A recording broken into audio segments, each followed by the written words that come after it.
देख लो, ऐसी कितनी संख्या है जिनके बाद एक प्रतीक और ठीक पहले एक वर्ण है। ठीक है, इसको करने का मेरी बात सुनो, लिखा है how many numbers are there such that.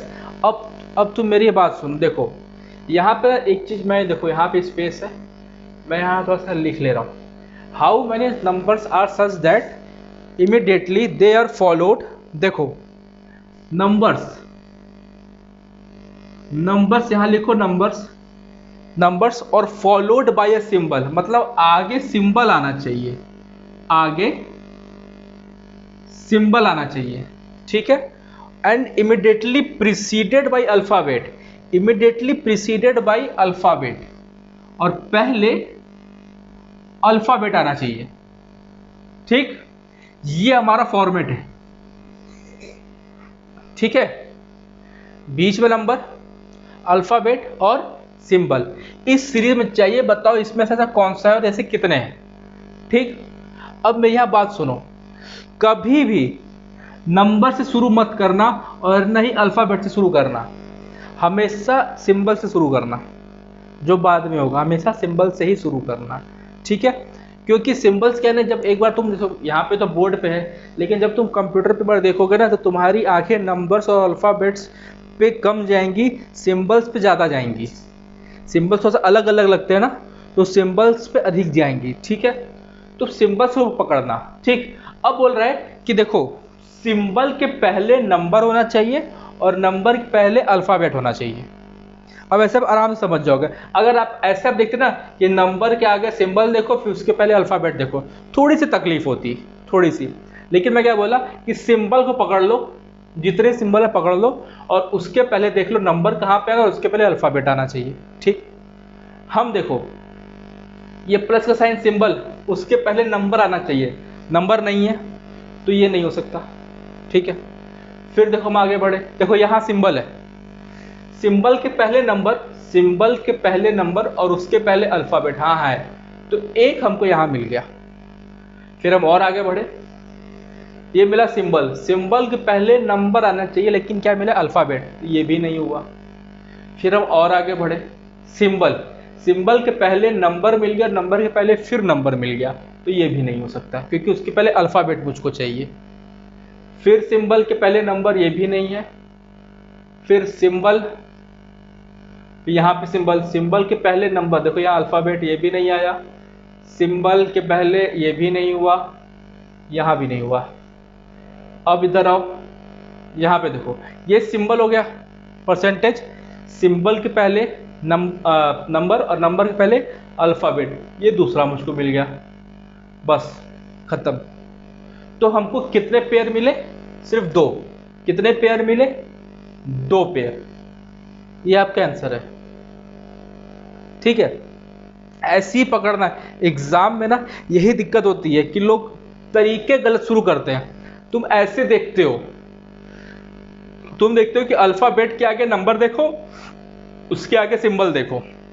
हम ऐसे नहीं बोलते, हम बोलते हैं कि सिंबल पकड़ो और उसके पहले देख लो।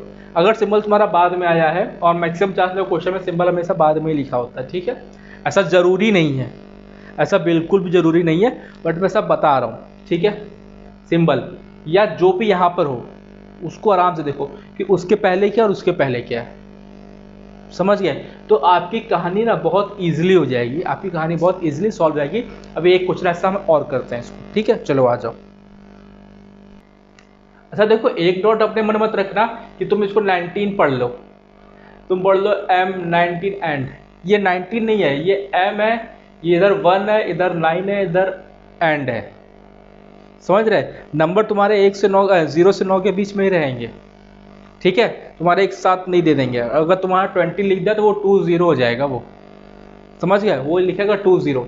यहाँ पे क्या 19 है, ये 19 नहीं है, वरना ये तीसरा हो जाता। सिंबल के पहले नंबर के पहले अल्फाबेट, सिंबल अगर मैं नंबर तब लेता जब ये इसको 19 पढ़ता, फिर अल्फाबेट हो जाता, तब ये थर्ड बन जाता, बट ऐसा ये नहीं है, ये 19 है। तो सिंबल के पहले नंबर और नंबर के पहले फिर नंबर आ रहा है। ठीक है, तो अल्फाबेट नहीं है तो इसलिए ये भी नहीं होगा। ठीक है, चलो आओ आगे बढ़ते हैं। आ जाओ, इस सवाल को पहले पढ़ लो और वीडियो पॉज करना और खुद से करना। और जहाँ तक मुझे लग रहा है ना कि 90-95% है कि सब गलत किए होगे। हाँ ठीक है, अगर इतना सही कर दियोगे तो बहुत अच्छी बात है। जहाँ तक मुझे लग रहा है कि गलत आप लोग किए होगे। ध्यान सुनना, लिखा सवाल में which number is fourth to the right of 18th element from the right 18th element from the right end. मतलब दाईं ओर से जो 18वीं संख्या है उसके दाईं ओर की चौथी संख्या, सॉरी दाईं ओर से 18वीं जो एलिमेंट है, जो तत्व है, उसके दाईं ओर के चौथा नंबर क्या है। ठीक, मेरी बात सुनो, एक दाईं ओर से चल रहा है तो 1 2 3 4 5 6 7 8 9 10 11 12 13 14 15 16 17 18, 18वें नंबर पे दाईं ओर से ये है सी। फिर बोला है कि इसके दाएं चौथा, तो इसके दाएं इधर चौथा, तो इसके दाएं चौथा 1 2 3 4 पी ना, पी तो मारोगे, चौथा तो यही हो गया दाएं चौथा, जो कि गलत है, जो कि गलत है। गलत क्यों है, ध्यान से पढ़ो, लिखा है कि विच नंबर इज फोर्थ। ये नंबर की बात कर रहा है, नंबर की बात कर रहा है, संख्या की बात कर रहा है। तुम्हारा आंसर क्या है, पी एक अल्फाबेट है, पी संख्या नहीं है। अगर वो अल्फाबेट बोला होता या एलिमेंट बोला होता कि इसके चौथा एलिमेंट बताइए, तब ये तुम्हारा आंसर ठीक था। लेकिन ये बोला कि विच नंबर इज फोर्थ, तो अब इसके तुम नंबर जाओगे तो देखो इसका पहला नंबर, इसके बाद 1, फिर आया 2, फिर आया 3, फिर आया 4, ये है तुम्हारा आंसर 3। समझे, देखो इसके बाद कौन सा नंबर आ रहा है, एक नंबर 9 मिला, फिर उसके बाद नंबर तुमको 5 मिला, फिर 6 मिला, फिर 3 मिला, तो तुम्हारा फोर्थ नंबर ये रहा राइट हैंड से। तो तुम्हारा आंसर क्या हो गया, 3। आंसर क्या हो गया, 3। समझ में है कंप्यूटर जी, है समझ गए मैं क्या कह रहा हूं। दाएं ओर से चौथा नंबर बोला है, वो एलिमेंट बोला होता तब तुम्हारा आंसर पी होता, बट वो एलिमेंट नहीं बोला। इसलिए सवाल को ध्यान से पढ़ना, वरना सवाल में ऐसा गच्चा खाओगे पता नहीं चलेगा। कर क्या होगा, बोले सर पेपर बहुत अच्छा गया, पता चला कि तुमने इतना सीरी सा मिस्टेक कर दिया पेपर में। तो ये चीज़ नहीं होना चाहिए, सवाल को ध्यान से पढ़ना बिल्कुल भी। ठीक है, चलो आ जाओ आगे बढ़ते हैं। आ जाओ दोस्त, सीटिंग अरेंजमेंट का कुछ सवाल लेते हैं। ये सवाल बेसिक्स है, फिर से और अच्छा लेंगे सवाल। बच गया मेरा शर्ट, ठीक है नहीं तो वाइट शर्ट की बैंड बच जाती। आ जाओ, देखो P Q R S T U and V। अच्छा, ये सर्कल का मतलब है कि सर्कल में बैठे हैं, और ये एरो अंदर, इसका मतलब कि वो एरो अंदर देख रहे हैं। ठीक है, sitting around the circle facing the centre, उस सेंटर की ओर देख रहे हैं। ठीक है, R is third to the right of Q and second to the left of S। मैं जब भी बताऊँ आप लोगों को, जब भी सिटिंग अरेंजमेंट का सवाल करना तो उल्टा पढ़ना, उल्टा पढ़ना, उल्टा पढ़ना। ठीक है, देखो कितने लोग हैं, 7 लोग हैं। तो मैं आपको जब रीजनिंग का प्रैक्टिस सेट कराया था, उसे बताया था कि ऐसे कर लिया करो। ठीक है, 4 बैठ गए, 6 बैठ गए, अब ऐसे बैठेंगे तो 8 लोग हो जाएंगे, बट बैठे कितने हैं, 7 लोग हैं, तुम एक हटा दो, हो गए 7। यहाँ कहानी खत्म। अब इसके बाद का स्टेप हमारा ये था कि कोई भी एक कंफर्म न्यूज़ उठाओ, कोई भी एक कंफर्म न्यूज़ उठाओ। अब कंफर्म क्या है, देखो यही बता रहा है कि R is third to the right of Q। मैं क्या बोला कि उल्टा पढ़ लो कि Q के दाया तीसरा R बैठा है, Q के दाया मतलब Q के राइट थर्ड R बैठा हुआ है। मैं क्या कि Q यहाँ बैठा लिया भाई, मैं हमेशा बोला था कि इस पॉइंट से शुरू करना, मैं बताया था कि इस पॉइंट से हमेशा शुरू करना। तो Q के राइट थर्ड, इधर तो लेफ्ट हो जाएगा, तो Q के राइट थर्ड उल्टा हो जाएगा। तो 1 2 3 कौन बैठा है, R बैठा है। कौन बैठा है, R बैठा है। Q के राइट थर्ड R बैठा है। फिर बोला and second to the left of S। And second to the left of S, और एस के लेफ्ट दूसरा, ये बताओ क्यू बैठे रहेगा कि आर बैठा रहेगा।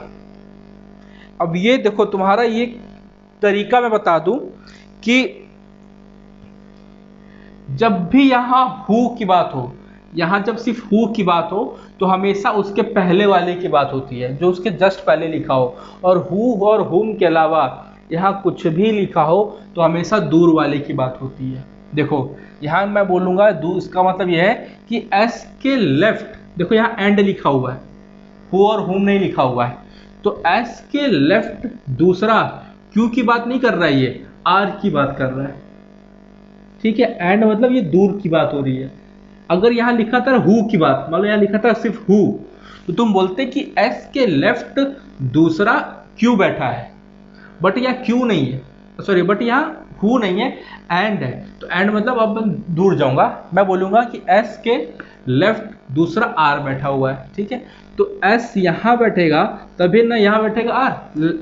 ठीक है, लेफ्ट दूसरा आर बैठा हुआ है। ठीक है, अब देखो यहां हु आ गया है, who is fourth to the left of T, who is fourth to the left of T मतलब टी के लेफ्ट फोर्थ एस बैठा हुआ है। देखो अब हु है, अब ये हु एस के लिए ही है, अब मैं ये इसके लिए नहीं है, कोई और के लिए, एस के लिए। मैं क्या बोला, जब हु आ जाए तो उसके जस्ट पहले वाले की बात होती है। तो टी के लेफ्ट फोर्थ एस बैठा हुआ है, टी के लेफ्ट फोर्थ 1 2 3, देखो अगर मैं टी को यहां बैठाऊंगा तो 1 2 3 4 एस यहां बैठ जाएगा।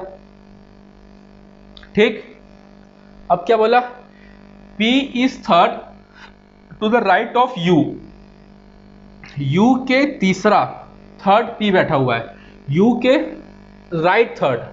अब देखो U के राइट थर्ड, अगर मैं U को यहां बैठाऊंगा, U को मैं यहां बैठाऊंगा तो 1 2 3 राइट थर्ड P यहां बैठ जाएगा।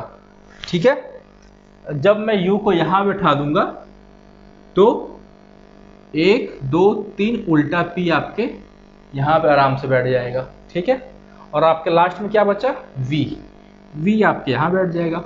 अब सवाल में आपसे जो कुछ भी पूछे आप उसका जवाब दे देना, सवाल में आपसे जो कुछ भी पूछे आप उसका जवाब दे देना कि भाई आर के लेफ्ट में कौन बैठा है, या आर के सेकंड लेफ्ट में कौन बैठा है, आर के थर्ड राइट में कौन बैठा है। ठीक, आराम से आप इसका जवाब दे दोगे। ये सिटिंग अरेंजमेंट का सबसे बेसिक सवाल था, हम लोग इस पर भी और अच्छा सवाल करेंगे। ठीक है, क्योंकि हर टाइप के बच्चे जुड़े हुए हम लोग साथ, तो धीरे धीरे सबका लेवल आराम से बढ़ाएंगे। ठीक है, परेशान नहीं होना है। चलो आ जाओ अगले सवाल पे आते हैं। आ जाओ दोस्त, अगला सवाल देखते हैं। अगला सवाल क्या है, जिस सवाल में आपको इस टाइप का मैं बताया था, और देखते हैं। ठीक है, इस वीडियो में जितने भी टाइप के सवाल होते हैं वो सारा टाइप हम लोग आराम से कर लेंगे। ठीक है, और देखो जब ये सवाल आता है ना, इस सवाल को करने का बेहतरीन तरीका है, जिस वर्ड को बोले सिर्फ उस वर्ड को पकड़ लो। जैसे आप मालूम जो हर वर्ड का अगर मुझको देखना हो कि क्या नंबर है, तो सिर्फ इधर देख लो। अब मुझको यहाँ पे मिल रहा है, देखो ओपन ना, अब यहाँ ओपन है, हमसे पूछते मान लो ओपन का। अब बताओ ओपन कहाँ पर है, ओपन देखो तुमको यहाँ पर दिख रहा है, एक ओपन यहाँ पे दिख रहा है। अब देख लो कि इन दो स्टेटमेंट में कौन सा वर्ड सेम है, इन दो स्टेटमेंट में कौन सा वर्ड सेम है। देखो इन दो स्टेटमेंट में आपको कौन सा वर्ड सेम दिख रहा है, देखो BM इस स्टेटमेंट में आपको सेम दिख रहा है। ठीक है, इसका मतलब ये हो गया कि ओपन का जो कोड है, वो क्या होता है, BM हो गया। ठीक है, अब मान लो हमसे बोल दिया विथ का, देखो विथ यहां पर है और एक विथ यहां पर है, देखो विथ यहां पर है और एक विथ यहां पर है। ठीक है, अब हमसे बोला कि बताइए भैया कि विथ का कोड क्या है, विथ देखो यहां पर। तो अब मैं इन दो स्टेटमेंट में देख लूंगा कि क्या कॉमन है। तो इन दो स्टेटमेंट में आप देखो तो CZ हो गया, CZ यहां पर हो गया। तो मैं बोला कि भैया विथ का जो कोड होगा वो क्या होगा, CZ। विथ का जो कोड होगा वो क्या होगा, CZ। ठीक है, अब इधर आओ, ऐसे ही लगभग तुम्हारे सारे सवाल आते हैं। जब तुम आराम से उसको देखोगे तो कोई भी वर्ड हो सीधे से देख लो कि कहाँ पे कॉमन मिल रहा है और उसको तुम आराम से कर लोगे। ठीक है, आ जाओ अगले सवाल पे हम लोग चलते हैं। आओ दोस्त, ये सवाल है, सवाल देखो कितना प्यारा सा है, कितनी मेहनत करके मैं लिखा हुआ हूँ अपने इन कोमल कोमल हाथों से। ठीक है, कोमल हाथ नहीं है हालांकि। ठीक, आ जाओ सवाल देखो, सवाल है सीटिंग अरेंजमेंट का, ध्यान से करना। ठीक है, इस सवाल को ध्यान से करना। ठीक, देखो सवाल देखो, 8%, देखो 8% है इसलिए मैंने पर्सन को थोड़ा सा ऐसे ब्लू कलर से कर दिया कि तुमको साफ साफ दिखाई दे। ठीक है, तो 8% है PQRST, और देखिए गोला मारो मतलब सर्कल में बैठे हुए हैं और अंदर भी देख रहे हैं और बाहर भी देख रहे हैं। यहाँ बाहर का नहीं बना दिया, अब बना दे रहा हूँ। कुछ अंदर भी देख रहे हैं, कुछ बाहर भी देख रहे हैं। ठीक है, देखो लिखा हो but not necessary in same order, some of them are facing towards the centre. देखो कुछ अंदर की तरफ देख रहे हैं, while rest are facing outwards from the centre, और कुछ सेंटर के बाहर देख रहे हैं। ठीक है, अब देखो लिखा है R sits third to the right of W। चलो ये सब तो है। अब मैं तुमको पहले क्या बताया था कि हमेशा एक पक्की इंफॉर्मेशन पकड़ा करो। मैं तुमको बताया था 8 लोग है ना, तो पहले 8 बना लेते हैं। कंप्यूटर जी यहाँ दिख रहा है ना, ये मैंने 8 बना लिया, ये मैंने 8 बना लिया। ठीक, 8 लोग बैठ गए मेरे। ठीक है, नहीं दिखे कंप्यूटर तो बताते रहिएगा। ठीक है, अब देखो लिखा है एक पक्की इंफॉर्मेशन तुमको उठाना है। देखो R sits third to the right of W, और जब मैंने तुम्हें बताया था सिटिंग अरेंजमेंट का क्वेश्चन सॉल्व करते टाइम हमेशा पीछे से पढ़ा करो, हमेशा पीछे से पढ़ा करो, ये मैंने तुमको बताया था। ठीक है, तो मैं बोला कि R sits third to the right of W, मतलब क्या कि W के राइट तीसरा कौन बैठा है, R बैठा है। W के राइट तीसरा R बैठा है। ठीक है, अब देखो मैं W को बोला कि W तुम यहां बैठ जाओ, W तुम यहां बैठ जाओ, मैं बोला कि हमेशा इसी पॉइंट शुरू करना। ठीक है, तो W तो यहां बैठ गए। अब राइट तीसरा R को बैठाना है, तो 1 2 3 R को हम यहां बैठाएं या 1 2 3 R को हम यहां बैठाएं, क्योंकि अब इसमें कुछ बाहर भी देख रहे हो अंदर भी देख रहे हैं ना। अगर ये अंदर देख रहा होगा W, तब तो 1 2 3 राइट R यहां बैठेगा, लेकिन अगर ये बाहर देख रहा होगा तब तो 1 2 3 R यहां बैठेगा। ये भी इश्यू है। ठीक है, लेकिन जब मैं पूरा क्वेश्चन पढ़ा तो मुझे यहां साफ साफ दिखा कि R and W not faces outside. सोचो ये इंफॉर्मेशन सबसे लास्ट में दिया हुआ है, चाहता तो ये पहले लिख सकता था, अब तुम इसी में 2 बना के परेशान रहोगे। ठीक है, इसी में तुम 2 बना के परेशान रहोगे, तो कभी कभार पूरा क्वेश्चन पढ़ लिया करो। ठीक, इसका मतलब ये मुझे साफ साफ दे दिया कि R जो है, अरे W जो है वो अंदर की तरफ देख रहा है। ठीक, अब बोला कि W does not face outside, इसका मतलब W अंदर की तरफ देख रहा है। अब मैं आराम से बैठा लूंगा कि W के राइट तीसरा, तो 1 2 3 R यहां बैठ जाएगा, R यहां बैठ जाएगा, और ये भी लिखा है कि बाहर नहीं देख रहा है, इसका मतलब ये भी तुम्हारा अंदर देख रहा होगा, ये भी तुम्हारा अंदर देख रहा होगा। ठीक, अब यहां तक कहानी क्लियर हो गई। ठीक है, अब आगे बढ़ो। देखो आगे लिखा हुआ है there is one person sits between R and V। R और V के बीच में एक आदमी बैठा हुआ है, तो R यहां पर है, तो V यहां भी हो सकता है 1% छोड़ के, और 1% छोड़ के V यहां भी हो सकता है। ठीक, अब मैं आने देखा लिखा देखो who does not sit near to W। अब लिखा है कि W के नियर V नहीं होना चाहिए, तो V तो इसका मतलब यहां नहीं हो सकता, V अब पक्का यहीं बैठेगा, V अब पक्का यहीं बैठेगा, ये मेरा श्योर हो गया। ठीक है, V अब पक्का यहीं बैठेगा, ये मेरा श्योर हो गया। ठीक है, चलो डायरेक्शन मुझको अभी नहीं पता है, अभी इसको डायरेक्शन नहीं पता, कोई दिक्कत नहीं। अब देखो फिर लिखा है कि V sits third to the left of T। V sits third to the left of T, बोल रहा है कि T के लेफ्ट तीसरा V बैठा है, T के लेफ्ट तीसरा, तो 1 2 3, अगर मैं T को यहां बैठाता अगर मैं टी को यहाँ बैठाता तब वी यहाँ बैठता, लेकिन टी यहाँ बैठ नहीं सकता क्योंकि यहाँ कौन बैठा है, डब्लू। ठीक, तो टी 1 2 3 टी यहाँ बैठा होगा, तब देखो ना 1 2 3 टी यहाँ बैठा होगा। लेकिन सवाल में ये बोल दिया कि टी के थर्ड लेफ्ट, अगर टी के थर्ड लेफ्ट बोला है इसका मतलब ऐसे बोला है, इसका मतलब टी बाहर देख रहा होगा, तभी ये इसका लेफ्ट होगा। अगर ये अंदर देखता तब तो इसका राइट हो जाता। समझ के बात, ये एंटी क्लॉक हो जाता, इसका मतलब ये टी बाहर देख रहा है। ठीक है, यहां तक कहानी आपकी क्लियर हो गई। ठीक है, अब देखो, अब सवाल आगे पढ़ो। अब क्या बोला कि P seats third to the left of Q। P जो है वो Q के थर्ड लेफ्ट में है and both are facing in the same direction. ठीक है, P के थर्ड लेफ्ट, अब देखो तुमको उल्टा पढ़ना है तो Q के लेफ्ट थर्ड में तुमको P को रखना है, Q के थर्ड लेफ्ट में तुमको P को रखना है। अगर तुम Q को यहां रखो तो थर्ड लेफ्ट 1 2 3 P यहां बैठ जाएगा। ठीक है, और 1 2 3 P यहां भी बैठ सकता है। ठीक है, क्योंकि अगर इनसाइड देखेगा तब तो P इधर बैठेगा, और अगर आउटसाइड देखेगा तो P इधर बैठेगा। 1 2 3। ठीक, and both are facing in the same direction. ठीक है, फिर लिखा है कि V एंड Q, देखो मैंने क्या बोला कि अगर Q यहां बैठा, ठीक है, तो P 1 2 3 P यहां भी बैठ सकता है और P यहां भी बैठ सकता है, क्योंकि मुझे एग्जैक्टली ये नहीं पता कि Q देख कहां रहा है। समझ रहे हो, अगर इनसाइड देख रहा होता तब तो P यहां बैठ जाता 1 2 3, लेकिन अगर आउटसाइड देख रहा है तब तो P यहां बैठेगा। यहां तक आनी क्लियर है। ठीक है, अब इसको रखते हैं। फिर बोल रहा है कि V and Q are not seat each other. V and Q, देखो ये हो गया ना, हाँ, V and Q are not seat each other. देखो Q अगर यहां बैठ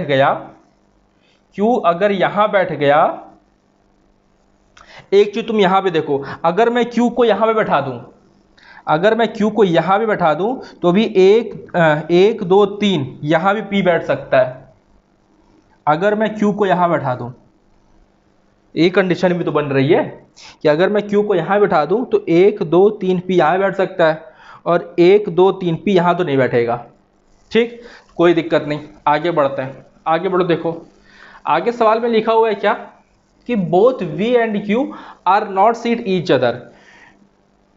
V और Q एक साथ नहीं बैठे, इसका मतलब Q इन्हीं दो जगह में से कोई एक बैठा होगा, इन दो जगह का तो हो ही नहीं सकता, ये तो श्योर हो चुका है। ठीक है, both Q and R does not seat each other.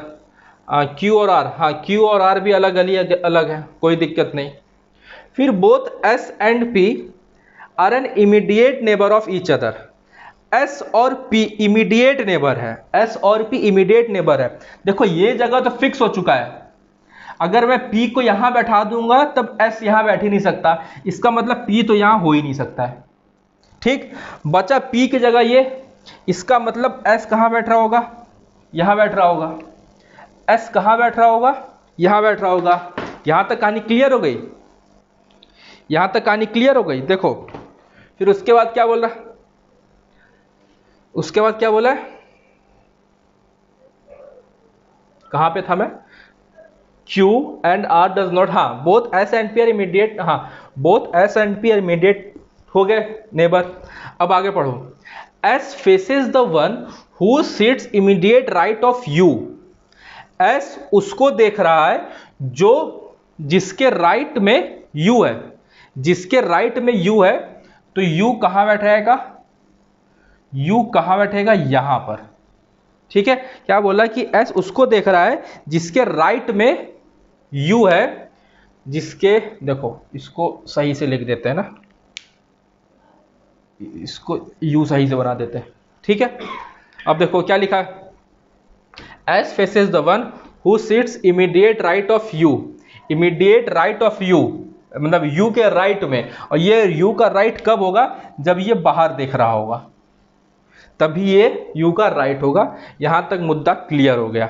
ठीक है, अब देखो अब हमसे क्या बोला है कि R and W faces outside, does not face outside, R और W आउटसाइड नहीं देख रहा है, ठीक है।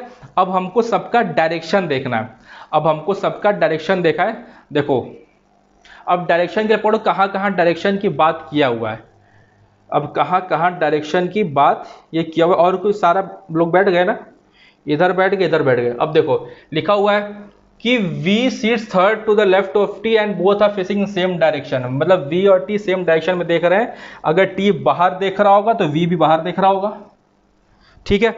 ये कहानी क्लियर हो गई। अगर T बाहर देख रहा होगा तो V भी बाहर देख रहा होगा। अब देखो अब बचा क्या हमारे पास, P बचा है, S बचा है, Q बचा है, P बचा है, S बचा है, Q बचा है। P से और कहीं सेम डायरेक्शन की बात तो हाँ देखो P seats third to the left of Q and both are facing in the same direction. P और Q एक डायरेक्शन में देख रहे हैं, ठीक है, कोई दिक्कत की बात नहीं। P और Q एक डायरेक्शन में देख रहे हैं, कोई दिक्कत। अच्छा तुम यहां साफ साफ देखो P seats third to the left of Q, Q के लेफ्ट थर्ड में P बैठा है, 1 2 3, ये लेफ्ट थर्ड में तब बैठेगा जब ये अंदर देख रहा होगा, तभी ये लेफ्ट होगा। अब देखो इसका डायरेक्शन ऐसे नहीं लिखा, अभी तुमको खुद पकड़ना पड़ जाएगा। ये साफ साफ बोला है कि इसके लेफ्ट में, इसका मतलब ये अंदर ही देख रहा है, इसका मतलब ये अंदर देख रहा है, तो ये भी अंदर देख रहा होगा क्योंकि सेम डायरेक्शन लिखा हुआ है, ठीक है। और कोई हमारा बच्चा, और कोई हमारा बच्चा, हमको S बचा है, और S का कोई डायरेक्शन है, देखो S के बारे में कहीं ना कहीं कुछ लिखा होगा। असल में ऐसे लिखा हुआ है ना कि P से third to the left of Q and both are facing in the same direction, हो गया। Both V and Q does not, V and Q ये सब तो दूर दूर हो गया। Both Q and R does not sit opposite to each other, ये भी हो गया।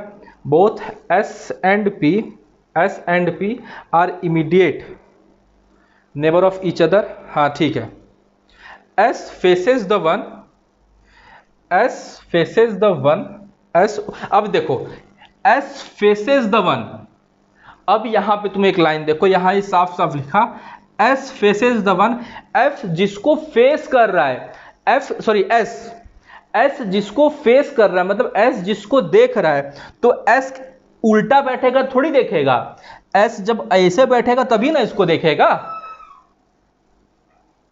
समझ गए बात, ये बात भी आपको लॉजिक पकड़ना होगा। ये देखो ये मुद्दा देखो यहां पे साफ साफ ये लिखा कि S faces the one, S तभी फेस करेगा जब ये S अंदर देख रहा होगा, ठीक है। अब देखो पता है लास्ट में तुमसे सवाल यही पूछता है कि बताओ S कहां देख रहा है, S किस डायरेक्शन में देख रहा है, इनसाइड देख रहा है या आउटसाइड देख रहा है, समझ गए। तो ये तुम्हारा क्वेश्चन हो गया सॉल्व। इस क्वेश्चन को ध्यान से देखना, देखो सवाल बढ़िया है, ठीक है, सवाल ये बिल्कुल बढ़िया है, इस क्वेश्चन को ध्यान से करना, ठीक है। और यही तुम्हारा हो गया क्या आंसर। यहां पे तुम अब चाहो तो गोला बना लो अगर तुमको मन कर रहा हो तो, हालांकि क्वेश्चन तुम्हारा सॉल्व हो गया। तो मैं क्या बताना चाह रहा हूं कि आपको ऐसे भी क्वेश्चन का प्रैक्टिस करने हैं, इस टाइप के भी क्वेश्चन के प्रैक्टिस करने हैं, ठीक है। मैं बस आपको ये समझाना चाह रहा हूं कि आपको ऐसे भी क्वेश्चन के प्रैक्टिस करने हैं, ठीक है। आ जाओ अगले सवाल पे आते हैं, आ जाइए अगला सवाल देखते हैं, ठीक है। हमारा अगला सवाल क्या है, इस बार ये क्वेश्चन रो में है, पिछली बार हम लोग जो किए थे वो किस में था, सर्कल में था, अभी ये है रो में। और रो में भी ऐसा सवाल है कि कुछ लोग नॉर्थ में देख रहे हैं, कुछ लोग साउथ में देख रहे हैं, ठीक है। तो सवाल पे पढ़ लेते हैं। 8 person NOP QRST and you, देखो 8 लोग हैं, ठीक है। 1 2 3 4 5 6 7 और 8, ठीक है, 8 लोग हो गए हमारे। अब बोल रहा है कि 4 of them are facing north, कुछ नॉर्थ देख रहे हैं, 4 of them are facing south, कुछ साउथ देख रहे हैं, ठीक है। फिर लिखा कि no two persons who are immediate neighbour to each other faces in the same direction. इसका कहने का मतलब यह है कि कोई भी पड़ोसी सेम डायरेक्शन में नहीं देख रहा। इसका मतलब अगर जो नॉर्थ में देख रहा है उसका पड़ोसी वाला साउथ में देखेगा, वो नॉर्थ में नहीं देखेगा, ये मतलब है कहने का, ठीक है। कोई भी अगल बगल वाला आदमी सेम डायरेक्शन में नहीं देख रहा, अपोजिट डायरेक्शन में देख रहे हैं, ठीक। अब देखो फिर लिखा है 4 person sit between O and P, O और पी के बीच में 4 लोग हैं और but none of them seats at any extreme end, और इनके और ओ और पी कोई भी एंड पर नहीं है। ठीक है, एंड पर नहीं है, इसका मतलब पक्का ओ या पी यहां होंगे, ओ या पी यहां होंगे। 1 2 3 4 लोग बैठ गए। ठीक है, और लास्ट में मना किया हुआ कि लास्ट भैया होना नहीं है। देखो साफ साफ लिखो, but none of them seats at any extreme end, कोई भी लास्ट में नहीं बैठा है। ठीक है, बहुत अच्छी बात। देखो फिर लिखा है N sits third to the left of O, O के लेफ्ट थर्ड कौन बैठा है? एन। अब ओ तो मुझको श्योर ही नहीं है कि ओ है, कि ओ यहां है कि यहां है, तो मैं कैसे एन को बैठा दूं? ठीक, कोई दिक्कत नहीं, आगे बढ़ते हैं। फिर n is an immediate neighbour of s, और n का पड़ोसी कौन है? s। Who sits third from the right hand. अब ये हु किसके लिए? मैंने आपको बताया था हु हमेशा जस्ट पीछे वाले के लिए होता है। तो बोल रहा है कि जो s है वो राइट से तीसरा है, seats third from the right hand, मतलब राइट से तीसरा s है। तो 1 2 3 s यहां हो गया। ठीक, फिर बोला था पिछले लाइन में कि n is an immediate neighbour of s, तो देखो यहां या तो O होगा या तो P होगा, ये तो श्योर हो चुका है और खुद बैठ ही नहीं सकता, तो N पक्का यहां बैठेगा। यहां तक कहानी भी क्लियर हो गई। ठीक है, अब देखो लिखा हुआ है कि R is adjacent to O, R जो है वो O का पड़ोसी है, R जो है वो O का पड़ोसी है। ठीक है, और मोर देन 3 पर्सन्स, R जो है वो O का पड़ोसी है और more than 3 persons sit between U and T, U और T के बीच में, U और T के बीच में।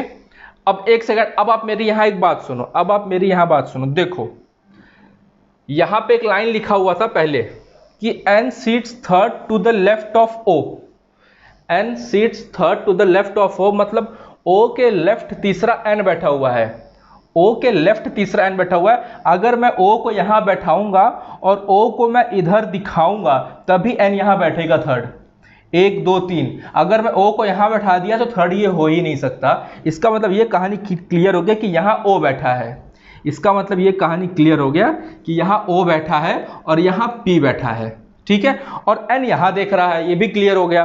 तो इसके देखने से ये तो कंफर्म हो गया कि अगर ये इधर देख रहा है तो ये पक्का इधर देख रहा होगा, ये वाला, और ये भी इधर देख रहा होगा, ये इधर देख रहा होगा, ये इधर, ये इधर, ये इधर और ये इधर देख रहा होगा।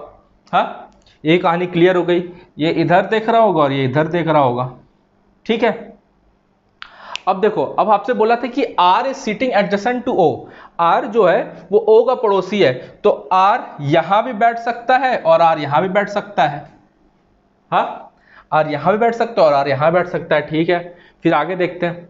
More than 3 person sit between U and T, मतलब U और T के बीच में 3 से ज्यादा लोग बैठे हैं, U और T के बीच में 3 से ज्यादा लोग बैठे हैं। और हु डज नॉट, मतलब T एंड में नहीं है, T एंड में नहीं है। यहां तक देखो, अब तुम मेरी यहां बात सुनो, देखो अब तुम मेरी बात सुनोगे। देखो यहां पे लाइन पे आओ, more than 3 person sit between U and T, T यहां पे बैठा नहीं सकता, साफ साफ मना कर दिया उसने, T यहां भी नहीं बैठ सकता। ये भी कहानी क्लियर हो गई। तो T अब इन दोनों में से कोई एक जगह बैठेगा, बोलो, अब T यहां पे बैठेगा। ठीक है, अब देखो अगर मैं T को यहां बैठा दूं, T को यहां बैठा दूं और T को यहां बैठा दूं, अभी मुझे ये भी श्योर नहीं है ना कि ये R कहां बैठ रहा है, अभी मुझको ये भी श्योर नहीं है कि ये R कहां बैठ रहा है। ठीक है, T यहां भी बैठ सकता है, T यहां भी बैठ सकता है। अब देखो तो मेरी बात बोल रहा है कि U और T के बीच में 3 से ज्यादा लोग बैठे हैं, U और T के बीच में 3 से ज्यादा लोग बैठे हैं। अगर मैं T को यहां बैठा दूंगा तो 1 2 3, इधर तो हो ही नहीं सकता, कोई चांस ही नहीं है। और 1 2 3 मैं अगर U को यहां बैठाता हूं तो सिर्फ 3 ही लोग होते हैं, लेकिन बोला है कि मोर देन 3, 3 से ज्यादा होने चाहिए। इसका मतलब T यहां नहीं बैठ सकता है, T यहां बैठ नहीं सकता, T को यहीं बैठना ही पड़ेगा। ठीक है, तो अब T अगर यहां बैठ गया तो R यहां बैठेगा, R वहां से हट गया, इसका मतलब T बैठा भैया हमारा यहां पर और U बैठा हमारा यहां पर। ठीक है, अब सब लोग बैठ गए। अब लास्ट में हमारा बचा कौन है? Q। लास्ट में हमारा बचा कौन है? Q। अब यही हो गया आपका आंसर, यही हो गया आपका आंसर। ठीक है, अब आपसे कुछ भी पूछ ले कि कौन से कौन किस डायरेक्शन में देख रहा है, या इनके लेफ्ट कौन है, इनके राइट कौन है, अब आप इसको आराम से बता पाओगे। ठीक है, ये हो गया आपका बहुत ही प्यारा सा एक आंसर। चलो आगे बढ़ते हैं। हेलो दोस्त, 2 सवाल है ये। ठीक है, ऐसा ये नंबर दिया हुआ, मतलब कुछ नंबर, सिंबल्स और अल्फाबेट दिए हुए हैं। ठीक है, सवाल ऐसा हम लोग किए थे पहले इस टाइप का कुछ, और इस पे 2 सवाल हमसे पूछा, क्वेश्चन नंबर 7 और क्वेश्चन नंबर 8। ठीक, क्वेश्चन नंबर 7 उठाते हैं। क्वेश्चन नंबर 7 देखो हमसे क्या पूछा है, ध्यान से देखना। Which of the following element will be third to the left of 11th from the left end. ठीक, मतलब 11वें से तीसरा, मैं एक बार आपका इसका हिंदी बोल दे रहा हूं, जिसको अगर हिंदी में दिक्कत हो रही हो, मैं इसका हिंदी बोल दे रहा हूं, हिंदी सुन लीजिए आप लोग। ठीक है, निम्नलिखित में से कौन सा तत्व बाएं सिरे से 11वें के बाएं तीसरा होगा? मैं फिर से बोल दे रहा हूं, निम्नलिखित में से कौन सा तत्व बाएं सिरे से 11वें के बाएं सिरे तीसरा होगा? अब देखो, बाएं सिरे से 11वें, तो 1 2 3 4 5 6 7 8 9 10 11, बाएं सिरे से 11वें के बाएं सिरे से तीसरा, मतलब के बाएं से तीसरा ना, के बाएं से तीसरा, तो 1 2 3, क्या आंसर हो गया हमारा? बी। ठीक है, देखो साफ साफ लिखा, विच of the following element will be the, following में ऑप्शन नहीं लिखा, मैं इसी में से बता दिया। ठीक है, element to the left of the 11th, देखो left of the 11th, left of the 11th, फिर उसका लेफ्ट पूछा है, फिर उसके थर्ड लेफ्ट में कौन सा होगा। ठीक है, और इसका एक शॉर्टकट भी कर देते हैं कि वो लेफ्ट और लेफ्ट जब उसको मिला है, तो यहां से लिखेंगे 11वां, यहां से लिखेंगे 11वां, वो भी लेफ्ट है, ये भी लेफ्ट है, तो कर देंगे माइनस, तो कितना आ जाएगा आंसर? 8। कितना आ जाएगा आंसर? 8। तो सीधे करेंगे लेफ्ट से 8वां, 1 2 3 4 5 6 7 8, ये आपका आंसर हो जाएगा।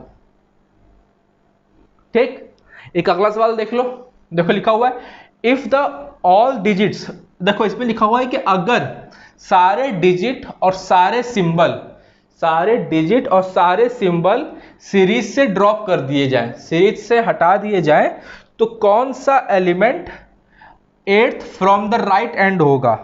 8th from the right and होगा। अब तुम मेरी बात बताओ, अगर सारे सीरीज से डिजिट और सिंबल हटा दिए जाएंगे तो क्या बचेगा? सिर्फ अल्फाबेट बचेगा, सिर्फ अल्फाबेट बचना है। और फिर राइट से पूछा है, राइट से कौन सा नंबर पूछा है हमसे? राइट से हमसे पूछा है 8वां, राइट से 8th। ठीक है, तो देखो 1 2 3 4 5, देखो मैं से अल्फाबेट ले रहा हूं, 5 6 7 8, ये तुम्हारा आंसर हो जाएगा, Z, खत्म। ठीक है, मैंने क्या देखा, मैंने देखो ये नहीं लेना है, सिंबल है, ये नंबर है, ये भी नहीं लेना, ये भी नहीं लेना, ये भी सिंबल है, देखो ये नंबर है, ये सिंबल है। वो सीधे बोला कि आपको अल्फाबेट, देखो वो डायरेक्टली नहीं बोला कि राइट एंड से आपका 8वां अल्फाबेट बता दीजिए, वो ये नहीं बोला, बोला कि सीरीज से सारे नंबर और सारे डिजिट हटा दो। अब बताओ कि तुम्हारे राइट एंड से 8वां क्या होगा? ठीक है, ऑप्शन पता है तुमको, ये पक्का मिलेगा 1 2 3 4 5 6 7 8, 8वें नंबर पे तुमको यू पक्का मिलेगा। ठीक है, कि तुम जल्दी जल्दी में कोई बच्चा यू मार दे, वो ध्यान न दे। ठीक है, तो काउंटिंग एक बार सिस्टम पे आराम से ध्यान से करना। ठीक है, कि और ऐसे सवाल आएंगे 110% आएंगे। ठीक है, चलो आगे बढ़ते हैं। आ जाओ, उसको भी देख लो, देखो ये ऐसा सवाल भी आएंगे, पक्का आपको मिलेंगे। ठीक है, और ऐसे सवाल बहुत आसान सवाल होते हैं, बहुत ही आसान होते हैं। ठीक है, बस इनको समझना होता है, समझना क्या होता है देख लो, फिर समझ जाओगे। इसलिए मैं इस पैटर्न का, देखो मैं बता सकता हूँ, मैं आपको क्वेश्चन करवा सकता हूँ बेसिकली। अब मैं आपको एक पैटर्न पे 10 क्वेश्चन नहीं करवा पाऊंगा, ठीक है, 10 या 20 क्वेश्चन। हाँ, मैं हर बार जब प्रैक्टिस सेट कराऊंगा तो उसका कभी एक ले लूंगा, कभी उसका ले लूंगा, कभी उसका ले लूंगा, तो आपका टॉपिक पूरा कवर हो जाएगा, आपका पूरा जैसे देख लोगे।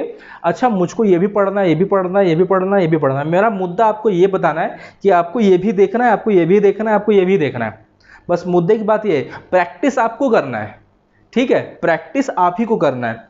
अब देखो, जैसे हमसे बोल दिया कि भाई बताओ, कार को अगर हम पिंक बोलते हैं, बाइक को अगर हम ब्लू बोलते हैं, साइकिल को अगर हम ब्लैक बोलते हैं, और एरोप्लेन को हम येलो बोलते हैं, तो what would fly in the sky, तो हवा में क्या उड़ेगा? हवा में एरोप्लेन उड़ता है, लेकिन एरोप्लेन को वाकई हम क्या बोल रहे हैं?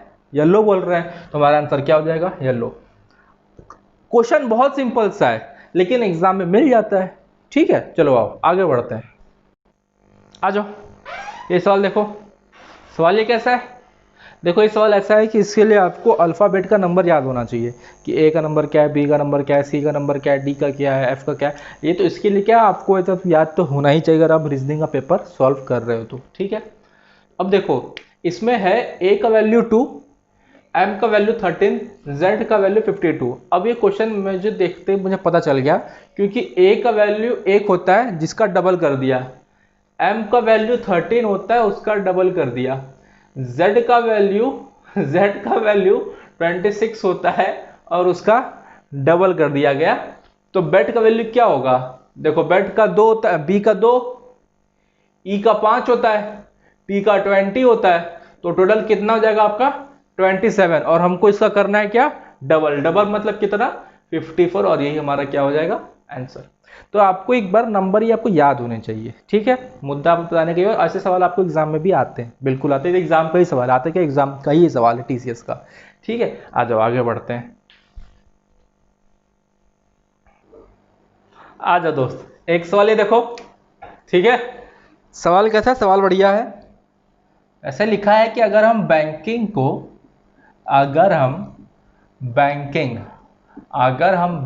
को क्या लिखते हैं?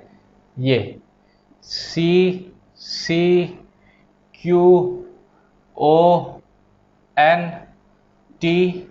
देखो, ये सवाल करने से पहले वीडियो को पॉज करना और खुद से सॉल्व करना। ठीक है, उसके बाद सॉल्यूशन देखना।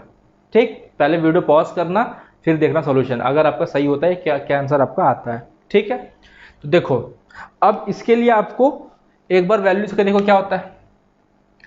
2, 1, n का होता है आपका 14, k का होता है आपका 11, i का होता है आपका 9, और n का होता है आपका 14, और g का होता है आपका कितना?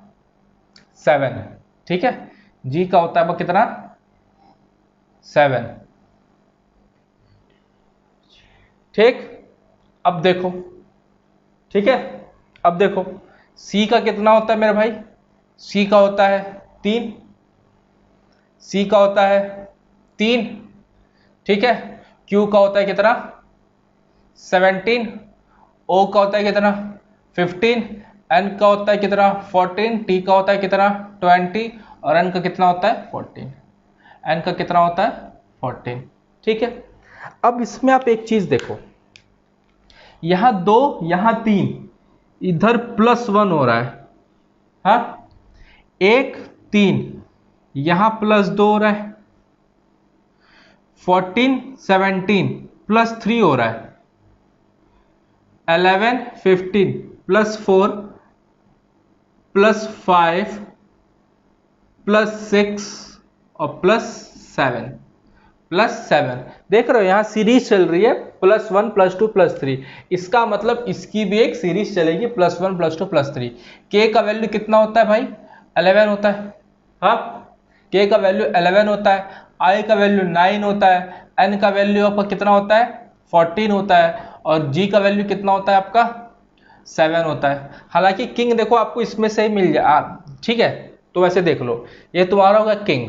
ठीक, अब आपको यहां से प्लस करना। वैसे आप इसमें से भी उठा सकते हो, इसमें से भी उठा सकते हो, आपको 1-2 वैल्यू शायद इसमें नहीं लिखी हुई है। ठीक है, आइए आइए देखो, इसमें क्या होगा? 1 प्लस करना है मुझको, +1 यहां करना है, +2 यहां करना है, बोलो, +3 यहां करना है और +4 यहां करना है। ठीक है, अगर k में मैं 1 प्लस करूंगा तो l आएगा। ठीक है, और फिर i में मैं 2 प्लस करूंगा तो k आ जाएगा, jk। ठीक, n में मैं 3 प्लस करूंगा तो कितना आ जाएगा, 14 और 3 17, q आ जाएगा। ठीक है, और g में मैं 4 प्लस करूंगा, g में मैं वैसे, हालांकि देखो ऑप्शन में आप यहां से आई थिंक ऑप्शन में आपको मिल जाएगा l k q l, नहीं ये भी नहीं है, ये भी, ये ऑप्शन है आपका। ठीक है, चौथे की जरूरत नहीं है, हालांकि आप देख लो इसका भी आंसर कितना आ जाएगा, 7 4 11 और 11 का वैल्यू कितना होता है, k। ठीक, तो आपका आंसर कितना आ गया, l k q k, l k q k। अब यहाँ अगर हम लास्ट भी देखते तो यहाँ मेरा ये मैच कर जा रहा है, यहाँ ये मैच कर जा रहा है। आपको देखना होगा तो मिडिल टर्म देखते हैं आप, तो आपका तुरंत निकल जाता, क्योंकि मिडिल टर्म में यहाँ भी के मिल रहा है। मिडिल टर्म देखते तो आपको चांसेस बन सकता था तुरंत देखने का, बट फिर भी कोई बात नहीं। ठीक है, क्योंकि सवाल आपको ऐसे मिलेंगे, थोड़ा बहुत आपको कोई क्वेश्चन ले सकता है, पैटर्न पता चल जाए। लेकिन देखो ऑप्शन ऐसा ऐसा दे दिया कि मैच कर जा रहा है, आपका क्लैश कर जा रहा है एकदम। ठीक है, तो आपको ऐसे देखना पड़ जाएगा। सवाल ठीक था, बस एक बार ये पैटर्न आपको समझना होगा, ये पैटर्न देखा है, ऐसे पैटर्न सवाल आपको मिलते हैं। ठीक है, आ जाओ आगे बढ़ते हैं। आइए एक ये सवाल देखिए, सवाल अगर आप इसको देख रहे होंगे तो यहाँ लिखा होगा कि रिलीफ को लिखते हैं ये, मतलब लिख रहे हैं ये, तो बताओ वेलकम को क्या लिखेंगे, तो बताओ वेलकम को क्या लिखेंगे। ठीक है, अगर तुम यहाँ पे देखो, अगर अब तुम यहाँ पे देखो तो R को हम लोग लिखते हैं 18 नंबर पे, हाँ, Q को हम लिखते हैं कितने नंबर पे भाई, 17 नंबर पे। यहाँ तुम देखो तो हो रहा है तुम्हारा -1। ठीक, E को लिखते हैं हम 5 नंबर पे और F को लिखते हैं हम 6 नंबर पे, और यहाँ भी हो रहा है हमारा +1, यहाँ हो रहा है हमारा क्या, +1। ठीक, L को लिखते हैं हम 12 नंबर पे, L को लिखते हैं हम 12 नंबर पे, और एक माइनस इधर कर रहे हैं तो K आ जा रहा है, जो कि हमारा 11 नंबर पर होता है। बहुत अच्छी बात। I को लिखते हैं हम 9 नंबर पे, I को लिखते हैं हम 9 नंबर पे, और यहाँ पर एक मैं बढ़ा रहा हूँ तो आई जे, ये 10 नंबर पे आपका J आ जा रहा है, 10 नंबर पे आपका J आ जा रहा है। फिर E को लिखते हैं 5 पे, फिर हम एक कम करते हैं, हमको D मिल जा रहा है, और D हमारा चौथे नंबर पे ही आता है। आई थिंक पैटर्न अब आप लोग समझ गए होंगे, +1 -1 +1 -1 +1 का हो रहा है। लास्ट में यहाँ पर F को आप +1 करोगे तो कितना आ जाएगा, G। लास्ट को आप F1 करोगे तो कितना आ जाएगा आपका, G, FGH। ठीक, तो इसका मतलब यहाँ भी हमको यही करना है। तो पहले माइनस हो रहा था तो W के पहले अगर हम माइनस करते हैं तो V आता है, हाँ, UVW। E के बाद वाला हमको देखना है, E के बाद क्या आता है मेरे भाई, F आता है। देखो यहाँ होगा -1 और यहाँ होगा +1। हाँ, अगर ऑप्शन पे देखो तो VE, VE, VK और VF, तो हमको VF यहीं पे एक मिल गया, तो हम आगे नहीं जाएंगे, इसको टिक मारेंगे और राधे राधे बोल के आगे बढ़ जाएंगे। ठीक है, चलो आगे बढ़ते हैं। आ जाओ दोस्त, देखो ये सवाल करते हैं, और ये सवाल वाकई अच्छा सवाल है, ये सवाल वाकई अच्छा सवाल है। इस सवाल को पहले वीडियो पॉज करना और ध्यान से मग्न होकर लगाना। ठीक है, तो आपको सवाल समझ में आएगा कि ये सवाल ये काफ़ी बढ़िया था। ठीक है, और देखो आराम से मैं समझा रहा हूँ। यहाँ पे लिखा है मशीन, यहाँ पे लिखा है मशीन। ठीक है, यहाँ पे लिखा है मशीन। ठीक, मशीन में m का वैल्यू क्या होता है मेरे भाई, m का वैल्यू होता है आपका 30। ठीक, a का वैल्यू होता है आपका 1, c का वैल्यू होता है आपका 3, h का वैल्यू होता है आपका 8, i का वैल्यू होता है 9, और n का वैल्यू होता है 14, और e का वैल्यू होता है 5। यहाँ तक कहानी क्लियर हो गई। इसको लिख रहे हैं ऐसे, इसको लिख रहे हैं ऐसे, ये क्या लिखा हुआ है, E H F J I D D, J I D D। ठीक है, देखो E का वैल्यू होता है कितना, 5। E का वैल्यू कितना होता है, 5। मैं इसको ब्लैक पेन से कर दे रहा हूं जिससे आप लोग को थोड़ा सा सुंदर सुंदर लगेगा। ई का वैल्यू होता है 5, एच का वैल्यू होता है कितना 8, एफ का वैल्यू कितना होता है 6, ठीक है। जे का वैल्यू होता है कितना 10, आई का वैल्यू कितना होता है 9, डी का वैल्यू कितना होता है 4, और यहाँ भी डी का वैल्यू होता है कितना 4, यहाँ पे भी डी का वैल्यू कितना होता है 4, ठीक। अब देखो क्या इसमें कुछ रिलेशन दिख रहा है आपको? अभी तो मैंने सिर्फ नंबरिंग ही किया है, इसमें कुछ रिलेशन दिख रहा है? नहीं दिख रहा। तो जब नहीं दिखता ना तो हम लोग फिर क्या करते हैं, एक बार अपोजिट भी देखते हैं, क्या पता भाई उसमें कुछ कारनामा किया हो। तो m का अपोजिट नंबर क्या होता है 14 होता है, बोलो। a का अपोजिट नंबर क्या होता है? a का अपोजिट नंबर होता है कितना 26 होता है, ठीक है। a का अपोजिट नंबर होता है 26। c का कितना होता है? c का कितना होता है 24, c का कितना होता है 24। h का कितना होता है? h का आपका हो जाएगा कितना 19, h का कितना हो जाएगा आपका 19, ठीक है। i का कितना हो जाएगा आपका 18, नहीं i का हो जाएगा 7, 18, हाँ 18, ठीक है।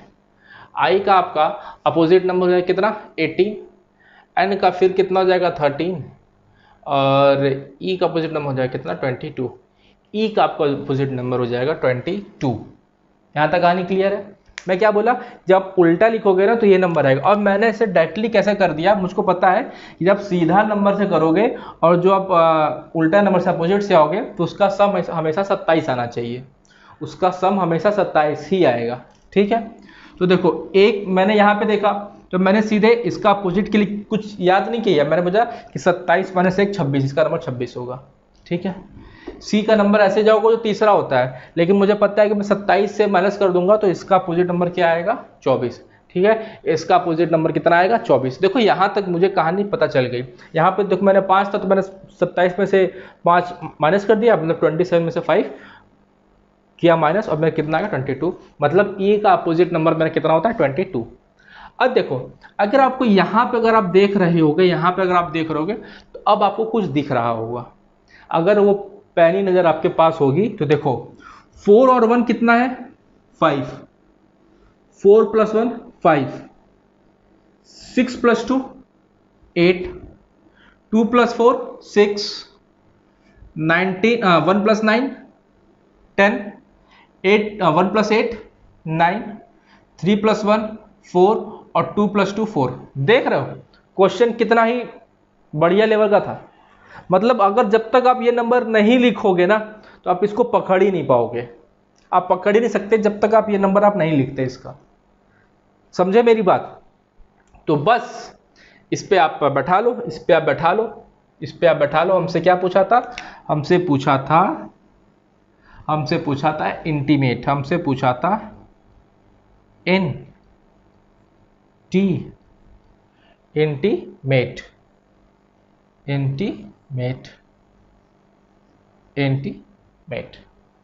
हमसे इसका पूछा था कि इसका नंबर आप बता दो, ठीक है। इसका नंबर आप मुझको बता दो। अब मेरी बात सुनो, आई का नंबर कितना होता है मेरे भाई 9, आई का नंबर कितना होता है 9, ठीक है। इसका तुम पर अगर अपोजिट करोगे, इसका अपोजिट करो तो कितना आ जाएगा 18, ठीक है। और 18 का भी तुमको मिलेगा 8 + 1 9, और 9 नंबर पे होता है क्या आई। देखो यहाँ तुमको आई मिल गया, यहाँ तुमको आई मिल गया, यहाँ भी तुमको आई मिल गया, यहाँ भी तुमको आई मिल गया, लेकिन यहाँ डी मिला, तो ये तो तुम्हारा हो नहीं सकता। ये तो कहानी यहाँ क्लियर हो गई। अब तुम ऐसा क्या पकड़ो, अब तुम पकड़ो लास्ट वाला नंबर, क्योंकि यहाँ से 2 और 1 तो हो ही खत्म ही हो गया। एक इसमें से कोई और हम ऐसा कुछ देख लेते हैं लास्ट में कि या तो डी आएगा या तो आई आएगा, ये तो श्योर हो गया। देखो हमसे लास्ट में हमको क्या नंबर दिया है ई, ठीक है। लास्ट में हमको नंबर दिया ई, और ई से तो मुझे साफ साफ यहां दिख रहा है लास्ट में आना चाहिए डी, लास्ट में आना चाहिए डी, ये तुम्हें साफ साफ पता चल गया। तो इसका मतलब ये भी नहीं हो सकता है, ठीक है। अब हम ऐसा क्या नंबर देखें, देखो हमको फोर्थ नंबर पे, हमको अब यहां पे आपको देखो फोर्थ नंबर पे आई, फोर्थ नंबर पे अगर आप देखो तो यहां आपको आई दिख रहा है। देखो यहाँ डी जी भी सेम है, ठीक है। लेकिन ये फोर्थ नंबर पे आई और डी अलग अलग है। फोर्थ नंबर पे यहाँ आई है और आपको आई, फोर्थ नंबर पे आई है और आई का आपको आई मिलना चाहिए। देखो आई का आपको आई ही मिलना चाहिए, क्योंकि यहाँ से भी आई का आप आई ही निकाले हो। हाँ, और फोर्थ का आई में आई सिर्फ कहाँ पर है, यहाँ पर है, तो यही आपका ऑप्शन हो जाएगा। समझे? अब आप चाहो तो इसको वैसे वैल्यू करके आप चेक कर सकते हो, अगर आपका मन करे। आंसर आपका यही आना है, आंसर आपका यही आना है।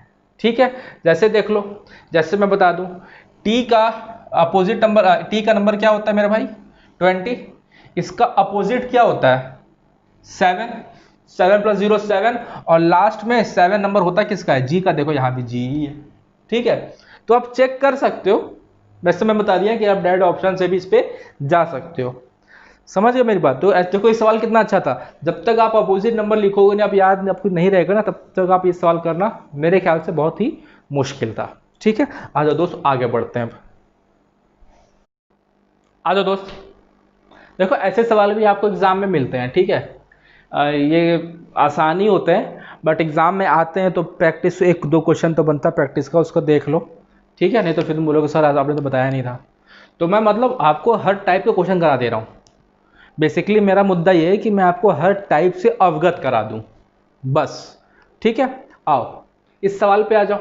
देखो सवाल लिखा हुआ है, among 5 friends P Q R S and T, Q is taller than R, Q is taller than R। अब देखो हमसे बोला कि 5 दोस्त हैं और Q is taller than R, तो जो Q है वो R से बड़ा है। Q R से बड़ा हो गया, ठीक है, Q ऊपर हो गया, R नीचे हो गया, Q R से बड़ा हो गया। ठीक है, फिर बोला है कि T is taller then P, मतलब जो T है वो P से बड़ा है, जो T है वो P से बड़ा है। And S is shorter than P, और S जो है वो P से छोटा है, S है जो P से छोटा है। ठीक है, but taller than Q, S है जो P से छोटा है लेकिन Q से बड़ा है, तो Q इसके नीचे आ जाएगा। बोलो, और जब Q इसके नीचे आ जाएगा तो R भी इसके नीचे आ जाएगा। बन गया मेरा कहानी। फिर पूछा है कि भैया बताओ who among them is second shortest, तो सेकंड शॉर्टेस्ट कौन सा है इसमें से? देखो Q है, सबसे छोटा कौन सा है, Q है, तो Q मेरा आंसर हो जाएगा। समझ गए बात? सिंपल सवाल आते हैं इसके, लेकिन आपको एग्जाम में देखने को ये मिल सकते हैं, इसलिए प्रैक्टिस करना जरूरी था। ठीक है, आ जाओ आगे बढ़ते हैं। आइए एक और सवाल हम ऐसा देखते हैं। और कंप्यूटर जी क्या हाल चाल है आपका? बालो बालो। आइए, कंप्यूटर जी हमारे बंगाली हैं। कंप्यूटर जी अरे बहुत जगह के हैं, सिर्फ बंगाली नहीं है, बहुत जगह के। यदि मिलवाएंगे आप लोग कंप्यूटर जी से बहुत जल्दी। ठीक है, देखो सवाल आओ, सवाल देखते हैं। लिखा है among 5 friends P Q R S T each of them, वैसे ही सवाल है लेकिन एक सवाल आप प्रैक्टिस कर लेते हैं। ठीक है, और इसके बाद एक और सवाल है, तो ऐसा हम लोग 3 सवाल करेंगे। एक कर लिए, एक ये है और एक और करेंगे, तो हमारा एकदम क्लियर हो जाएगा। ठीक है, अब देखो ये लिखा है कि Q is lighter than only T, Q सिर्फ T से हल्का है। हाँ, Q सिर्फ T से हल्का है, इस ओनली पे ध्यान दे देना। ठीक है, Q सिर्फ T से हल्का है, तो T ऊपर आ जाएगा और Q नीचे आ जाएगा। Q is lighter than only T, बोलो Q is lighter than only T। ठीक है, फिर आप लिखा कि P is heavier than only S, P जो है वो सिर्फ S से भारी है। क्या हुआ कंप्यूटर जी? P जो है वो सिर्फ S से भारी है।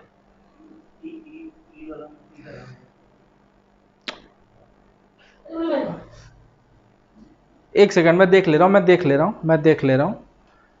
हूं, चलिए। P is heavier than only S, तो जो P जो है वो सिर्फ S से भारी है। ठीक है, अब देखो तो हमारा TQ भी हो गया, हमारा SP भी हो गया। ठीक है, लेकिन अब हमसे पूछा है सेकंड हैवीएस्ट ना। हाँ ठीक है, कोई दिक्कत नहीं। अब हमसे पूछा है कि R, अभी हमारा R बचा हुआ है। अब देखो T हो गया, Q हो गया, P हो गया, S हो गया, R हम कहाँ रखेंगे? P के ऊपर रखेंगे कि T के ऊपर रखेंगे? देखो Q is lighter than only T, मतलब Q सिर्फ T से ही छोटा है, तो R तो यहाँ हो नहीं सकता, नहीं तो सिर्फ 2 लोग हो जाएंगे। ठीक है, इसका मतलब रास्ता हमारा बना सिर्फ यहाँ पर R। ठीक है, यहाँ R बना, यहाँ Q बना, यहाँ T बना, ठीक है। तो 1 2 3 4 5, ये 5 लोग आराम से बैठ गए। हमसे पूछा who will be the second heaviest, सबसे दूसरे नंबर का सबसे भारी आदमी कौन है? कौन है वो? Q है, ठीक है। सेकंड हैवीएस्ट सबसे भारी आदमी कौन है? Q है, और Q हमारा आंसर हो जाएगा, ठीक है। चलो आ जाओ आगे बढ़ते हैं, आ जाओ एक ही सवाल देखते हैं, आसान सवाल है, फिर ये 3 क्वेश्चन के हमारा हो जाएगा, फिर अगला से कोई भी सवाल आएगा आप आराम से कर ले जाओगे, ठीक है। सवाल देखो क्या है, among B F J and K W each of them is different height, अलग अलग हाइट है, ठीक है। F is taller than only J, F सिर्फ जे से बड़ा है, एफ सिर्फ जे से बड़ा है, ये कहानी क्लियर हो गई कि एफ सिर्फ जे से बड़ा है, ठीक। फिर बोला है कि B is taller then F and W both, B जो है वो F और W दोनों से बड़ा है। अब F तो यहां बैठ चुका है और W कोई आ नहीं सकता, इसका मतलब W ये पक्का यहीं आएगा, ठीक है। W यहीं आएगा और B इसके ऊपर आ जाएगा। बोलो B is taller then F and W both, हो गया, ठीक। बट नॉट टॉल एज के, लेकिन K से ज्यादा बड़ा नहीं है, K से ज्यादा बड़ा नहीं है, इसका मतलब K सबसे बड़ा हो गया। फिर हमसे पूछा कि who among them is the tallest, सबसे बड़ा कौन है भैया? तो सबसे बड़ा कौन है भैया? K बड़ा है, ठीक है। तो इज्जत अपना आराम से काम हो गया इससे। अब आ जाओ आगे बढ़ते हैं, चलो यार देखो अभी इसका कोडिंग का 3-4 सवाल बच गया था, मतलब 3-4 सवाल के टाइप बच गया था, मैं सोचा कि उसको भी करा देते हैं, ठीक है। मैं देखा कि तो 3 टाइप बच गया है, तो उस टाइप के एक सवाल कर लेते हैं, क्या दिक्कत है, ठीक है। जब तो कंप्लीट ही करें तो पूरा अच्छे से कंप्लीट करते हैं, कोई टाइप हमारा बचा ना रहे। देखो एक टाइप के सवाल ऐसा आता है, सबसे आसान टाइप होता है, इसको सबसे आसान टाइप कहा जाता है, सबसे सिंपल टाइप, ठीक है। इसमें क्या देखना होता है, देखो जब भी आपको 2 मिले ना, जब भी आपको 2 मिले तो समझ लेना कि जो इसका कोड है वही इसका कोड हो जाएगा, मतलब सिंपल। देखो मैक्सिमम यही होता है, जैसे देखो कि R का कोड यहाँ U है, ठीक है। देखो इसमें तुम देखोगे अगर N का कोड यहाँ S है, N का कोड यहाँ S है, तुम देखो यहाँ भी N का कोड S ही है, समझ गए। और देखो और कुछ मैच कर रहा है, और कुछ मैच नहीं कर रहा है, कोई दिक्कत बात नहीं। तुमने एक यहाँ तुमको मिल गया ना, एक यहाँ तुमको मिल गया ना, तो उसका मैचिंग समझ लो सिर्फ वही चीज़ है, ठीक है। अब तुम सीधे क्या लिखोगे, R के लिए क्या लिखोगे? U लिखोगे, ठीक है। E के लिए क्या लिखोगे? T लिखोगे, हालांकि तुम्हारा U और T से आंसर आ गया है सिर्फ B, और कोई ऑप्शन में नहीं है, ठीक है। आगे देख लेते हैं, A के लिए देख लो, A के लिए तुम लिखोगे V, देखो A के लिए V यहाँ पर है, ठीक है। D के लिए देखो D ही है, D के लिए देखो D ही यहाँ लिखा हुआ है। E के लिए T है, E के लिए देखो T है, और R के लिए U है, R के लिए U है, देखो यही चीज़ यहाँ बना हुआ है, ठीक है। तो ऐसे भी सवाल आपको कभी कभी एग्जाम में आ जाते हैं, तो करना ये भी ज़रूरी था, ठीक है। चलो आगे बढ़ते हैं, चलो आ जाओ। एक ये भी है, इस टाइप का भी हम लोग को देखने को मिल जाता है, ठीक है। तो सब टाइप हम लोग सारा प्रैक्टिस कर लेंगे, टाइप जो है ना एक भी नहीं छोड़ेंगे, इस पर एकदम एक एक चीज़ प्रैक्टिस कर लेंगे टाइप, ठीक है। अब देखो अगर तुम इसको देख पा रहे हो, अगर ABCD तुमको अच्छे से याद होगा, तुम अच्छे से याद किए होगे बचपन में, नर्सरी में ABCD 1 2 3 4 तक पढ़े होगे, ठीक है। तो तुमको ये पता होगा कि B का अपोजिट Y होता है, ठीक है। देखो B का अपोजिट क्या होता है? Y।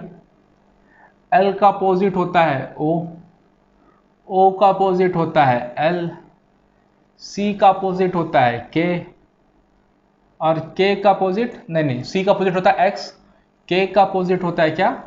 P, E का अपोजिट होता है V, और D का अपोजिट होता है क्या? W, ठीक है। मैं इधर आपको शॉर्टकट याद करवा दूंगा, ऐसा कोई दिक्कत नहीं है। जैसे L का O से समझ लो लव, LO लव, ऐसे याद हो जाएगा, ठीक है। DW का डोर विंडो, ठीक है। BY का बाई, ठीक है। तो ऐसा मैं आप लोग को याद करवा दूंगा, ठीक। KP का किंग्स 11 पंजाब, किंग्स 11 पंजाब, ठीक है। अब देखो, अब तुम मेरी यहाँ बात सुनो, बात सुनो। जैसे तुमने ये देख लिया, ठीक है, तो अब देखो तुम यहाँ पे सिंपल देख लो कि ओ के अपोजिट क्या आता है, मैंने तुमको अभी बताया ओ के अपोजिट एल आता है, ठीक है। एल किसमें ऑप्शन में, सिर्फ थर्ड और फोर्थ में, ठीक है। फिर तुम देखोगे कि जेड के अपोजिट क्या आता है, जेड के अपोजिट ए आता है, ठीक है, ये भी तुम्हारा हो जाएगा। फिर तुम देखोगे एफ के अपोजिट क्या आता है, एफ के अपोजिट यू आता है, एफ के अपोजिट क्या आता है, यू आता है, थर्ड देखो एफ के अपोजिट यू आता है, ये तुम्हारा थर्ड ऑप्शन हो जाएगा, क्लियर, ठीक है। सिंपल सा था, लेकिन ये टाइप करना जरूरी था, तो मैं क्या टाइप ही बात कर लेते हैं, ठीक है। चलो आगे बढ़ते हैं,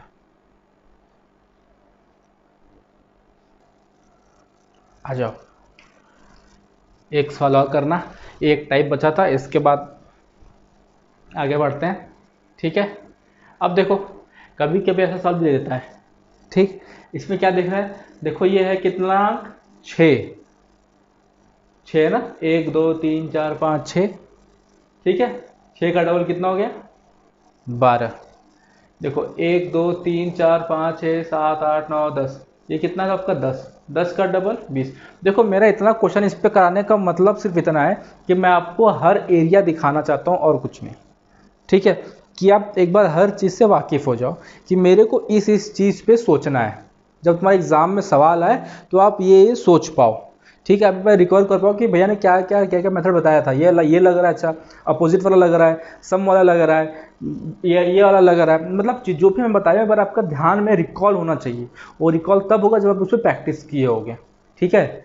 आओ इसमें देखो ये कितना है, 4 4 8, 8 का डबल कितना हो गया 16, ये कितना है 3, 3 का डबल क्या होता है कंप्यूटर जी, 6, और 6 इसका आंसर हो जाएगा, समझ गए। चलो अब आगे बढ़ते हैं, आ जाओ दोस्त, लेक्चर का ये आखिरी सवाल है, जिसमें सिलोगिज्म का आखिरी सवाल है, लेकिन अगले वीडियो में रीजनिंग के उसमें आपको जो टॉपिक में बच गया है, अब वो टॉप उसमें अच्छे अच्छे सवाल होंगे, मतलब अच्छे अच्छे टॉपिक से जो बचे हैं उसके सवाल होंगे, जैसे सिलोगिज्म के सवाल होंगे, ठीक, सिलोगिज्म के बाद सवाल होंगे आपके पजल के, सिलोगिज्म हो गया, पजल हो गया, ठीक है, और उसके बाद आपके सवाल होंगे उसमें ब्लड रिलेशन के, ठीक, सिलोगिज्म, पजल, ब्लड रिलेशन, ठीक है, और रैंकिंग, ये 4 टॉपिक के सवाल होंगे आपके नेक्स्ट वाले लेक्चर में, ठीक है, और उसके अच्छे अच्छे सवाल आपको उसमें मिलेंगे,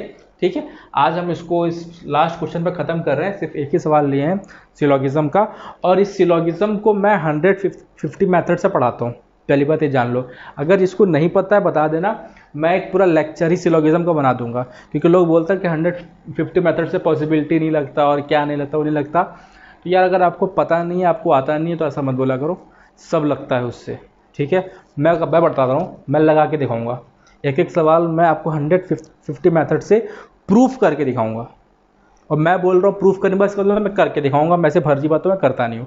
अब सामने वाली पार्टी को पता नहीं है, आपको वही गोला मार वेन डायग्राम पता है बाबा आजम के जमाने वाला, तो हम क्या कर सकते हैं उसमें, ठीक है। तो देश बदल रहा है मेरा, तो भाई आप लोग थोड़ा सा मेथड बदलो, ठीक है। अब देखो, अब मैं बता रहा हूँ, आप सोचो 3 स्टेटमेंट का सवाल है, अब आप वेन डायग्राम से बनाओगे तो कितना लंबा सवाल बनेगा।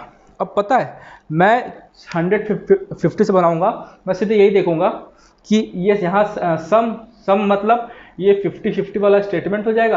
अब मैं 50-50 तो मैं सिर्फ मैं आपके लिए देख रहा हूँ, वरना पता मैं क्या करता, अब देखो सम मतलब 50-50, सेंसिटिव कहाँ पर है, सेंसिटिव यहाँ पर है, ब्यूटीफुल यहाँ पर है, ब्रिज बन रहा है, हाँ ब्रिज बन रहा है, तो मतलब ये सही है, हो गया मेरा काम, कोई मैं गोला नहीं मारूंगा। सब ऑनेस्ट कहाँ पर है, ऑनेस्ट देखो यहाँ पर है, लेडीज कहाँ पर है, लेडीज यहाँ पर है, लेकिन ये ब्रिज देखो ब्रिज नहीं बन पा रहा है क्योंकि यहाँ 50-50, तो ये गलत हो गया, खत्म। और फिर सम सेंसिटिव लेडीज, सेंसिटिव यहाँ पर है, लेडीज यहाँ पर है, ऑनेस्ट तो मिल गया, बट ब्यूटीफुल नहीं मिला, ये खत्म, ये पहले मेरा आंसर हो गया, खत्म काम। ये 150 मेथड की स्पीड होती है, मतलब एकदम एक्सयूवी चलती है, ये वो टीयूवी नहीं है कि जो बीच रास्ते में जाकर पलट जाए, समझ गया ना, कहीं पे नहीं गए कहीं पे इंसानों वाला, ये योगी आदित्यनाथ की टीवी नहीं है, टीयूवी जो बीच रास्ते में जाकर पलट जाए, ठीक है, उत्तर प्रदेश सरकार की, ये अपनी स्कॉर्पियो है, एक्सयूवी है कि आगे जाती है, ठीक है। चलो अब इसको मैं कैसे किया हूँ समझ लो एक बार, कि 150 मेथड मैं आप लोगों को पढ़ा दूंगा, ध्यान से देखना। जब भी जो कॉमन टर्म देखते हैं, जैसे हमको बताना है कि सम वाले स्टेटमेंट में सबसे बड़ी बात तो वैल्यू 50-50 होती है, और इसमें हम देख रहे हैं कंक्लूजन में कि सब 50-50 वाले, क्योंकि तीनों सम वाले ही हैं, तीनों सम वाले ही हैं। ठीक है, अब देखो ब्यूटीफुल और सेंसिटिव मुझको बताना है। तो ब्यूटीफुल देखो यहाँ पर है, ब्यूटीफुल यहाँ पर है और सेंसिटिव यहाँ पर है। आपने बोला सर आप ये वाला ब्यूटीफुल क्यों नहीं ले रहे हो, ये वाला ब्यूटीफुल, तो मैं कहूँगा कि सबसे जो पास होता है ना, नियरेस्ट, उसको पकड़ा जाता है। तो सबसे पास ये है, सबसे पास ये है। अब फिर मैं देखूंगा कि जब मुझको इन दो स्टेटमेंट में रिलेशन बताना है तो इनका जो कॉमन टर्म है उसमें किसी एक के पास 100 रुपये होने चाहिए, और ऑल वाले स्टेटमेंट में इस वाले के पास 100 रुपये होते हैं और इस वाले के पास 50 रुपये होते हैं। ठीक है, सम वाले स्टेटमेंट में दोनों के पास 50-50 होते हैं। ठीक है, यहाँ भी 50 और यहाँ भी 50, बट कंडीशन ये रहती है कि जब भी आपको दो स्टेटमेंट में रिलेशन बताना है तो किसी एक के पास 100 रुपये होने चाहिए। अब देखो, तो मुझको ऑनेस्ट और लेडीज़ में बताना था, मुझको ऑनेस्ट और लेडीज़।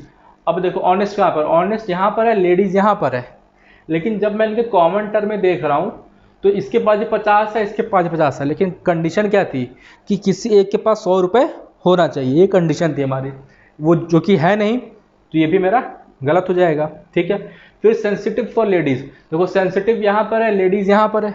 ठीक है, तो हम सेंसिटिव से ब्यूटीफुल तक तो पहुँच गए, सेंसिटिव से ब्यूटीफुल तक पहुँच, क्यों? क्योंकि जो कॉमन टर्म है, जो ब्रिज है, इसमें एक के पास 100 रुपये है। ठीक है, हम सेंसिटिव से ब्यूटीफुल तक पहुंच गए, हम इन दो स्टेटमेंट में अपना रिलेशन बता लिए, लेकिन जब हम ब्यूटीफुल से लेडीज़ के पास जा रहे थे तो हमने यहाँ देखा कि जो कॉमन टर्म है इसी एक के पास सिर्फ 50 रुपये है, 100 रुपये नहीं है, तो हम इन दो स्टेटमेंट में रिलेशन नहीं बता पाएंगे, इसलिए मेरा ये क्वेश्चन भी गलत हो जाएगा। अगर आपको डाउट होगा 150 मेथड तो मैं एक लेक्चर ही बना के डाल दूंगा पूरा उस पर, कोई दिक्कत की बात नहीं है उसमें। ठीक है, अगर आपको वेन डायग्राम से समझ में आता है तो आप दोस्त वेन डायग्राम से बताना, वह वेन डायग्राम से भी हो जाएगा, बट वेन डायग्राम मुझे पसंद नहीं है। ठीक है, मतलब उसमें क्या है कि बाद में फंसा देता है कभी कभी वेन डायग्राम, और टाइम वेस्टेज बहुत ज़्यादा वेन डायग्राम में। ठीक है, आपको कमांड होनी चाहिए उस पर। ठीक है, चलो आज के लिए दोस्त इतना करते हैं, वरना बताना तो मैं बता दूंगा वेन डायग्राम पे, ऐसा कोई इशू की बात नहीं है, लेकिन बस सब मोह माया है। ठीक, तो कंप्यूटर जी आज के लिए बस करें, तो आज के लिए बस करते हैं दोस्त। लाइक शेयर रुकना नहीं चाहिए, करते रहना चाहिए, क्योंकि आप लोग वीडियो देखते हो लेकिन लाइक नहीं करते हो यार, यहाँ दर्द होता है।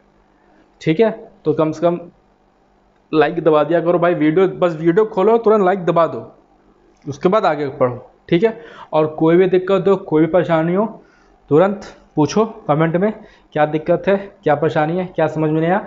नेक्स्ट लेक्चर में रीजनिंग में क्या आएगा मैंने आपको बता दिया है, 4 टॉपिक इंपॉर्टेंट। ठीक है, तो आज के बस इतना करते हैं, घर पे रहो, मस्त रहो, स्वस्थ रहो, सभी को राधे राधे।